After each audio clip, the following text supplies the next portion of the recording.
వి gold trusted gold buyers మీరు తాకట్టు పెట్టిన బంగారాన్ని విడిపించి ఈ రోజు ఉన్న మార్కెట్ ధరకు కొనబడును. బాగా నీలుగుతున్న మంత్రులు ఎవరైతున్నారో రైతు బంధు అడిగితే చెప్పుతో కొడతా అనే మంత్రి ఒకడున్నాడు.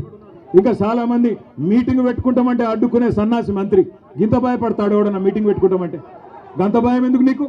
భూపాల్ రెడ్డిని తీసుకుపోయి పోలీస్ స్టేషన్లో ఆడ పోలీసు వాళ్ళు అడ్డం ఉండి భూపాల్ రెడ్డి మీద దాడి చేస్తావా?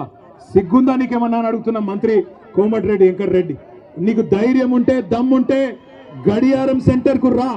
గడియారం సెంటర్ కు వచ్చి మా లెక్కన మీటింగ్ పెట్టి చెప్పు రైతులకు ఏం పీకింది నీ ప్రభుత్వం ఈ సంవత్సర కాలంలో చెప్పు. ఉత్తమ్ కుమార్ రెడ్డి, కోమటిరెడ్డి వెంకటరెడ్డి పెరిగిన ఆకారాలు మాత్రం బాగా పెరిగినాయి, అహంకారాలు బాగా పెరిగినాయి, కానీ పీకిందేమీ లేదు నల్లగొండకు. అందుకే నేను అంటున్నా, ఏం చేసిండు కేసీఆర్ నల్లగొండ కంటే చెప్పండి. వరి ధాన్యం ఉత్పత్తిలో తెలంగాణను దేశంలో నెంబర్ 1 చేస్తే నల్లగొండను రాష్ట్రంలో నెంబర్ 1 చేసిండు కేసీఆర్. ఒకటి కాదు 3 మెడికల్ కాలేజీలు సూర్యాపేటలో, నల్లగొండలో, యాదాద్రిలో కట్టించింది కేసీఆర్. కేటీఆర్ నువ్వు హరీష్ రావు కోమటిరెడ్డి వెంకటరెడ్డికి కాలి గోటికి సరిపోరు.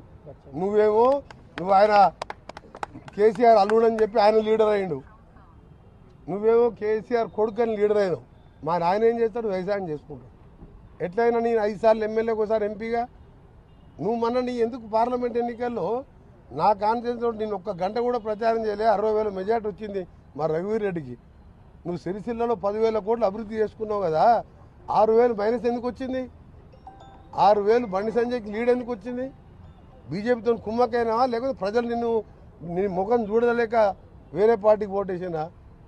అలా కేటీఆర్ తప్ప కూడా పిల్లగాని గురించి ఎందుకు మాట్లాడతారా? నేను ఎప్పుడు 3వసారి ఎమ్మెల్యే అయినప్పుడు రాజకీయాలకు వచ్చిండు. దాని గురించి నేను మాట్లాడాలా? మీరు ఆలోచన పెట్ట.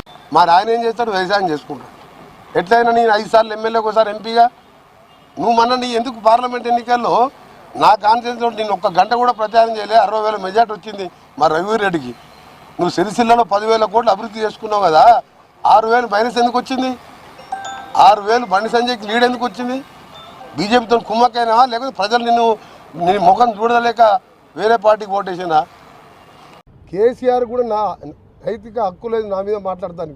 ఈ బచ్చాయంతా అప్పుడు అమెరికాలో నౌకరు చేసుకుంటుండు. రామలింగరాజు కొడుకేమడి తిరుగుతుండు అమెరికాలో. ఆయన గురించి గడుకోసారి కేటీఆర్ ఏముంది ఆ కేటీఆర్ దగ్గర? ఫార్ములా రేస్ ఉంది, 1,00,000 కోట్లు ఆస్తుంది. ఆ పైసలు కోమటిరెడ్డి వెంకటరెడ్డి దగ్గర 1,00,000 కోట్లు లేవు, కానీ ప్రజల కోసం పోరాటం చేసి ఒక రైతు బిడ్డగా పైకి వచ్చిన. అందుకని అడిగితే కేసీఆర్ కన్నా అడిగినా అర్థం ఉంది, కానీ కేటీఆర్ హరీష్ ఏముందా వాళ్ళ దగ్గర? దోచుకున్న సొమ్ము ఉంది, ఆందోళనని బెదిరించి వసూలు చేసుకున్న సొమ్ము ఉంది.